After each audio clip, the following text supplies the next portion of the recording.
ఇప్పుడు మనం పాలేరు వాగు దగ్గర ఉన్నాము. ఇది తెలంగాణకు సీమాంధ్రకు బోర్డర్లో ఉన్నటువంటి వాగు.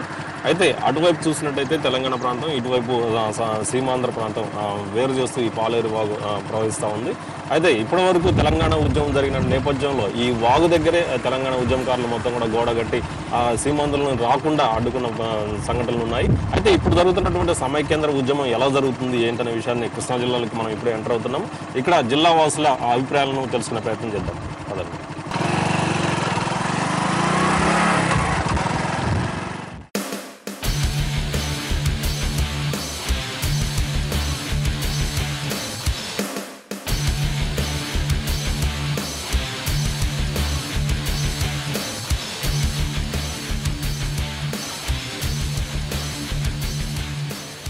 కృష్ణా జిల్లా గరికపాడు వ్యవసాయ పరిశోధన క్షేత్రంలో ఉన్నాము. ఈ పరిశోధన క్షేత్రంలో పనిచేస్తున్నటువంటి కూలీలు సమైక్యాంధ్ర కానీ తెలంగాణ గురించి ఏమనుకుంటున్నారు ఏంటనే విషయాన్ని వాళ్ళే అడిగి తెలుసుకున్నాం.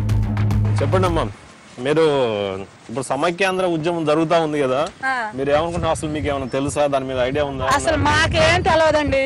మాకు సమైక్యాంధ్ర కావాలి, అంతేగాని మాకు ఇవన్నీ పార్టీలు వద్దు, ఏం వద్దు. మేము అందరం కలిసి ఉండాలని ఒకటే మాకు కోరిక. సమైక్యాంధ్ర ఎందుకు కావాలి మీకు? ఎందుకు కావాలి? అందరం కలిసి ఉండాలి. మాకు నీళ్లు లేవు, ఏం లేవు. అక్కడ నీళ్లు అనేది అందా, మాకు ఇక్కడ ఏం లేవు. మాకు పొలాలు ఎట్ట పండుతాయండి? ఎక్కడి నుంచి వస్తాయి మీకు నీళ్లు? మాకు హైదరాబాద్ నుంచి వస్తాయి, అక్కడ నుంచి సాగర్ నీళ్లు. అక్కడ నుంచి వస్తేనే ఆలకట్ డామ్ నుంచి వస్తేనే మాకు ఇక్కడికి వస్తాయి. రాష్ట్రం విడిపోతే నీళ్లు మాకు రావండి. రానీడు కేసీఆర్, రానీడు అసలు కేసీఆర్ చచ్చినా రానీడు. కేసీఆర్ దగ్గర పోయి బాంబే ఏమన్నా వేస్తాను నన్ను పంపిస్తే, అంతే. మరి కేసీఆర్ నుంచే మాకు వార్తల్లో చూస్తే అసలు ఎంత మౌనం పాటించి ఉన్నాడు. అసలు దగ్గర ఉంటే నాకు చంపేయాలని అనిపిస్తుంది. సమైక్యాంధ్ర గురించి నీకేమన్నా తెలుసా? నాకు ప్రత్యేకంగా సమైక్యాంధ్ర ఏంటి కావాలంటే మనం వాళ్ళందరం కలిసి ఐక్యతంగా ఉండాలని మేము కోరుకుంటున్నాం. దాని గురించి ఏంటంటే ఆయన మన ఈ రాష్ట్రం ఉండేవాళ్ళు అక్కడ చాలా మంది బతుకుతున్నారు. మన ఈ కృష్ణా జిల్లా బతుకుతున్నారు కాబట్టి, ఎందుకంటే వాళ్ళకి వద్దంటున్నారు. ఏంటికి వద్దంటున్నారు? ఇక్కడ ఆస్తి అంతస్తులు అమ్ముకొని అక్కడికి పోయి వాళ్ళు అక్కడ బాగా డెవలప్ అయిపోయారు. ఆ డెవలప్ అయిపోయినప్పుడు ఆయన కేసీఆర్ ఏమంటుండు, దాని గురించి మీరు వెళ్ళిపోవాలి, ఇక్కడ వద్దు, ఉద్యోగం చేయవద్దని ఆయన అంటుండే. ఇప్పుడు ఎటు పోతారు వాళ్ళందరూ? అందుకని వాళ్ళు మనందరం కలిసి ఉండాలి. అంటే రాష్ట్రం విడిపోతే అక్కడ రాష్ట్రం విడిపోతే అక్కడ ఉన్న వాళ్ళందరూ పంపించేస్తారు అని భయం ఉందా మీకేమన్నా? భయం ఉంటదండి. రాష్ట్రం విడిదేస్తే పంపిస్తారు కాబట్టి కదా మనం అందరం ఐక్యతంగా ఉండాలని అనేది. అంటే ఎలాంటి భయం అవసరం లేదు, ఎక్కడ వాళ్ళు అక్కడ ఉండొచ్చు అని చెప్పేసి అంటున్నారు కదా. అది అట్లంటే ఏ బాధ ఉండదండి. మనం కలిసి ఉండాలి. మనం ఆయన అట్లా అంటాడు, మీరు ఎక్కడ వాళ్ళు అక్కడ ఉండండి, మేమేం చేయమంటే అది అట్లా నోటి పూర్వకంగా కాదు, ఖాతాపూర్వకంగా మాట్లాడాలి. ఖాతాపూర్వకంగా ఉండి మాట్లాడాలి. మీ ఊళ్ళో కానీ మీ ప్రాంతంలో కానీ తెలంగాణ వాళ్ళు ఉన్నారా? ఇక్కడ తెలంగాణ వాళ్ళు ఉన్నారండి, ఉన్నా కూడా మాట్లాడలేదు. ఇదండి వాళ్ళకున్నటువంటి భయాందోళనలు వాళ్ళకున్నాయి. అంటే రాష్ట్రం విడిపోతే మాత్రం వాళ్ళకి వచ్చేటటువంటి నీళ్లు కానీ కృష్ణా జలాలు కానీ కృష్ణా జలాలు రాకుండా అడ్డుకుంటారని చెప్పేసి వాళ్ళు ఆందోళన వ్యక్తం చేస్తా ఉన్నారు. అదేవిధంగా ఈ ప్రాంతానికి చెందినటువంటి ఉద్యోగాల కోసం కావచ్చు, బతుకుదెరువు కోసం కావచ్చు, హైదరాబాదు ఇతర తెలంగాణ ప్రాంతానికి పోయినటువంటి వాళ్ళందరినీ కూడా వెళ్ళగొట్టేస్తారని చెప్పేసి ఒక ఆందోళన మాత్రం ఈ కూలీల్లో ఉందని చెప్పవచ్చు.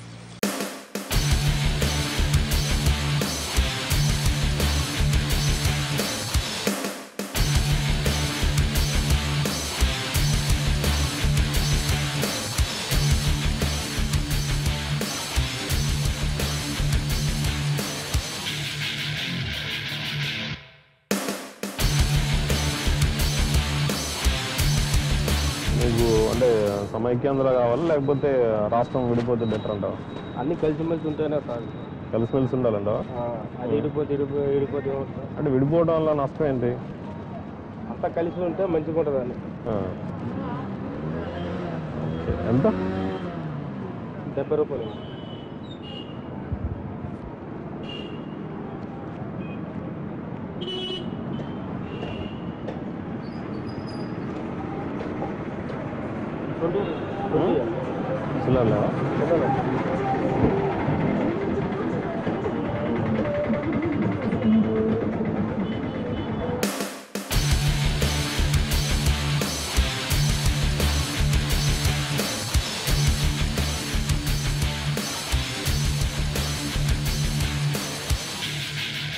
కృష్ణా జిల్లా జగ్గేపేటలో ఉన్నాం మనం.